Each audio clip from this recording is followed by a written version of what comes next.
Hi, it's Alistair at Electric Scotland. Just doing the introduction to my weekly newsletter for August 23rd, 2019. I'm back from my wee break in Toronto.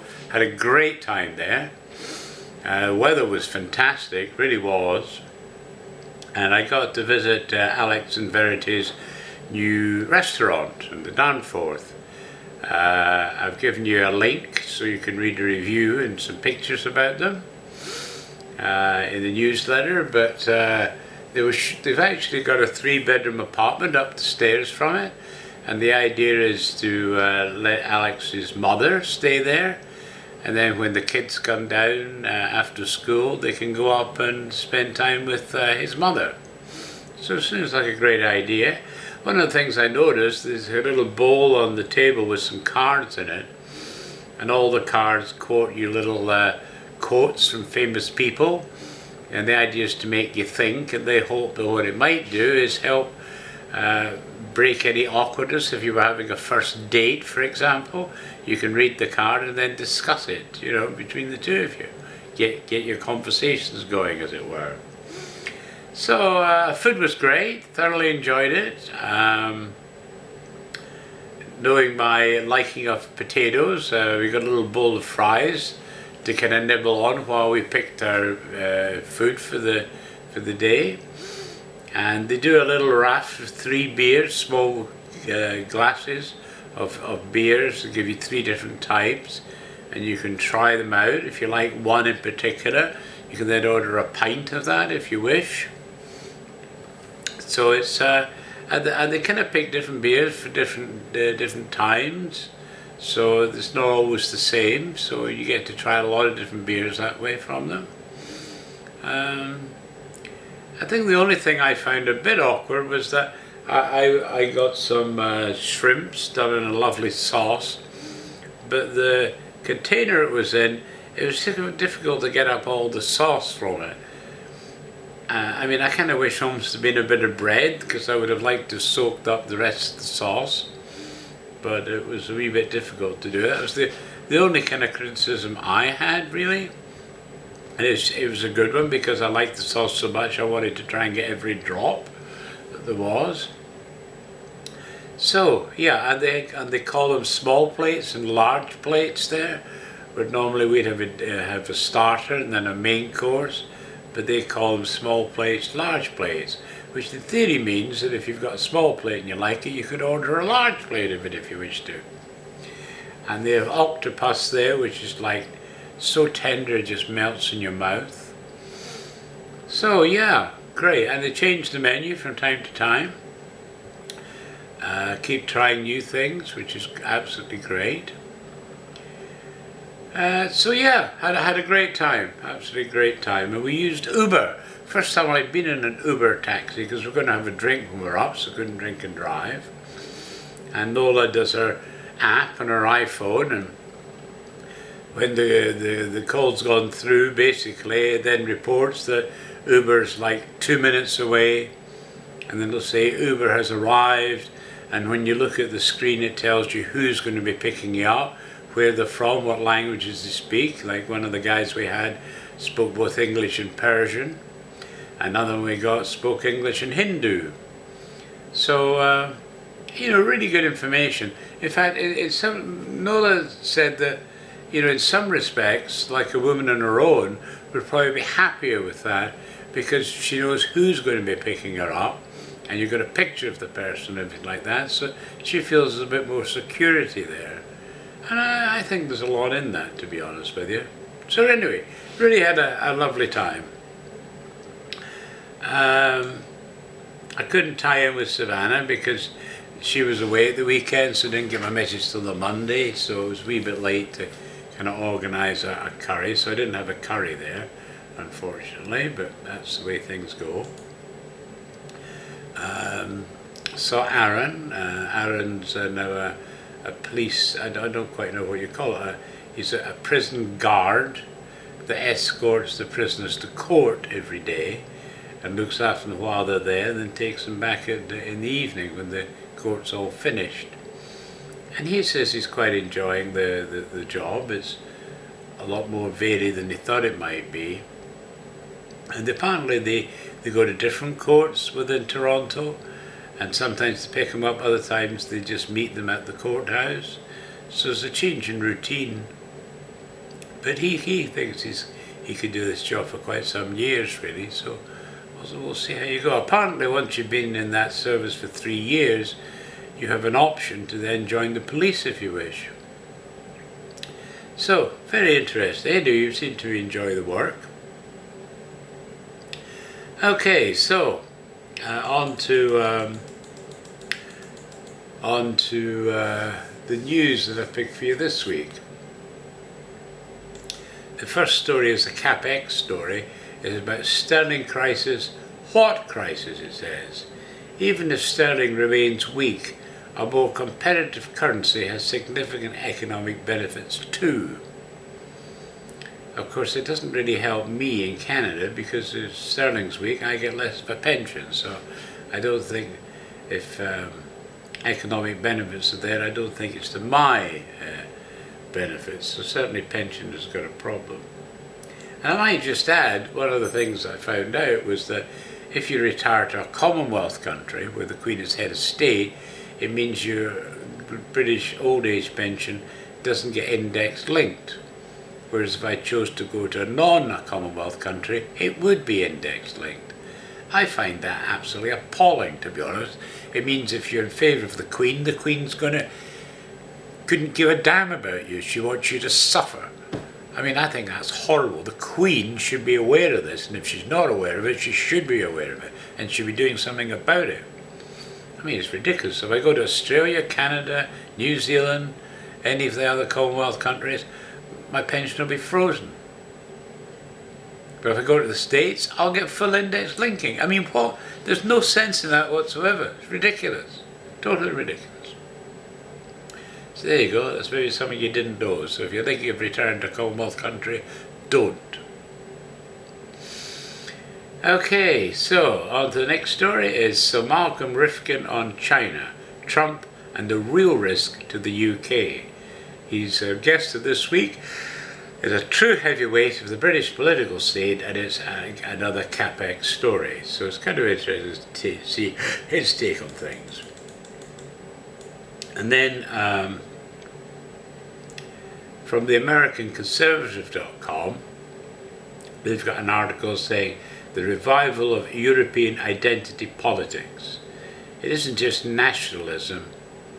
Subnational groups are reasserting themselves, posing a challenge to the clumsy EU. So it might be interesting to read that one. Then Will H. Ogilvie, how a Borders boy became a leading bush poet in Australia. And actually, as I learnt about him, I've gone, you find when I come to Electric Scotland, I've actually got a page about it because I've found a couple of his books where he tells you a bit about it and some of his poetry. So, I hope you'll like to read that story and learn more about him. The next story is the primary school teacher taking fun lessons beyond the classroom. This is the BBC story. It says there's rarely a dull moment in Blair Vincent's classroom where fun is a mandatory ingredient for his lesson plans. And again, if you've got kids at school, you should really read that. Maybe you can suggest you do something similar to his or her teachers. And then new domestic abuse laws, more than 400 crimes recorded. This is the BBC story. It's about the new domestic abuse laws in Scotland that came into force. And then Inverrary crowned piping world champions in Glasgow. They saw off their nearest rivals, last year's winners, Field Marshal Montgomery Pipe Band from Northern Ireland. This is the World Pipe Band Championships. So you get to listen to the winner. Next story is Conservatives take 14% point lead over Labour. Kantar poll. says British Prime Minister Boris Johnson's Conservative Party has opened up a 14 percentage point lead over the opposition Labour Party as Johnson's tougher stance on Brexit wins back supporters. So good news there. Europe's defence, high on ambition, low on capability. France and Germany damage their own interests by chewing US-UK defence initiatives. Yeah, real idiots they are. And then this is one I got from these islands. It says, what is the UK's single market? It says, what Brexit will mean for the UK's trading relationships with the EU and the rest of the world remains an open question. But there is one thing of which we can be certain. Whatever happens, free trade with the United Kingdom will continue as before. And remember, this is where we discovered that at least 60% of all Scottish exports go to England alone. And that's where I fell out of interest with Nicola Sturgeon, because while she didn't tell a lie, she was disingenuous, because she said our largest market is the EU. And of course it is, because England's still in the EU. She didn't tell a lie. But that's the trouble with Sturgeon. She'll tell you all these facts, and they're actually wrong if you look at them closely. So I don't trust Sturgeon at all. Okay, next one. Many wanted him to fail, but Boris Johnson triumphed in Berlin. Mr. Johnson passed with flying colours. More than that, he pulled off a diplomatic triumph. He was charming, good-humoured, and got on far better than expected with the veteran German Chancellor. That's a Daily Mail article. And then we have JERS 2019 and IndyRef 2. The size of Scotland's inherited fiscal deficit and how best to deal with it is likely to remain a high relevant issue if the prospect of a second independence referendum rises. It's by Sceptical Scott. But it's nevertheless, whenever JERS comes out, it's always out every year. This is the 2019 report, always of interest. Then the next one is Pictish occupation of Aberdeenshire Hill Fort confirmed. Radiocarbon samples submitted by the university's Northern Picts project have now confirmed Pictish occupation in the 7th and 8th centuries AD. So if you're interested in the history of Scotland, the Picts, that's a good one. Okay, so next is we have Electric Canadian. The Canadian Horticulturalist, I've got the final volume at last, volume 45, 1922. So that's the final issue I was able to find. I did mention I collected a whole pile of issues, but I found them. Then the Canadian Printer and Publisher, the January 1919. I've got a link so you can download that. If you go to our magazine section and scroll down to the bottom, you'll find the Canadian Printer and Publisher there, and there I've given you a link to the Internet Archive where you can get further copies of it if you wish. Then a very good report says Forest Preservation in Canada. I mean, basically what was happening in Canada was that a lot of the forests were being cleared for farms, but some of them went way over and got rid of every tree. And of course that didn't do good when high winds came up, because there was no barrier and it would just wash the good topsoil off. So they decided to recommend that some trees were left on the land to prevent that from happening. So, good report that. A German traveller in Upper Canada in 1837, so that's quite some years ago that. This is a translation from the German by the Honourable William Rennick Riddle. So it's, again, going back that long, these are really interesting stories. And then we have another one, it says down the Yukon and up in Mackenzie, 3,200 miles by foot and paddle. I mean, that's, by foot and paddle, 3,200 miles. By anyone's account, that's a big journey. It's by William Ogilvie. So I hope you enjoy reading that. And then Recollections of a Police Magistrate. It's by Colonel George T. Dennison, published in 1920. So a very interesting account of being a police magistrate. And then on to Electric Scotland. We have Pioneers of Menard and Mason counties. It's made up of personnel reminiscences of an early life in Menard County, which we gathered in a Salem life from 1830 to 1840 and a Petersburger life from 1840 to 1850, including personal reminiscences of Abraham Lincoln and Peter Cartwright, and it's by T.G. Onstott, produced in 1902. And then I found this one, Deeds of Heroism and Bravery. It's the book of heroes of personal daring, introduced by Rupert Hughes, edited by Elwyn A. Barron in 1920. So it covers the First World War. And then Will H. Ogilvie, this is the one I mentioned to you earlier, Scottish-Australian narrative poet and horseman, jackaroo and drover. I discovered him when reading the BBC article, and so there is some additional information about him which you can read. And then The Life and Times of Prince Charles Stuart, Count of Albany, commonly called the Young Pretender, from the State Papers and other sources by Alex Charles Ewald, FSA 1904. So, anyone likes Bonnie Prince Charlie? Good account there. And then Alexander Woe is with selections from his epistolary correspondence, pulpit recollections, etc., by the Reverend James Hay, D.D., and the late Reverend Henry Belfridge, D.D. It's the 3rd edition. So as I say, anything goes beyond the 2nd edition is usually pretty good.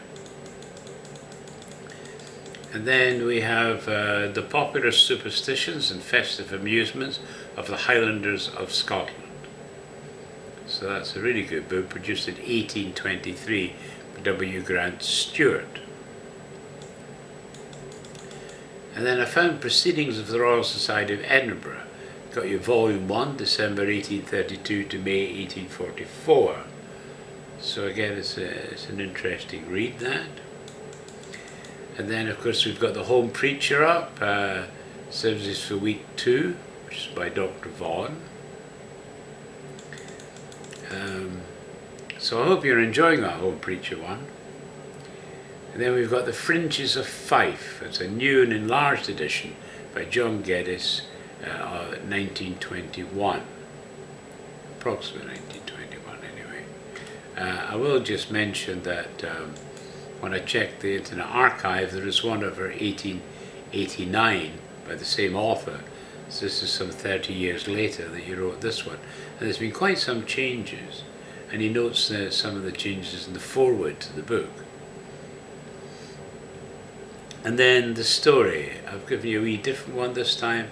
It's Celebrations of Gaelic Music and Culture at North Skye Fest.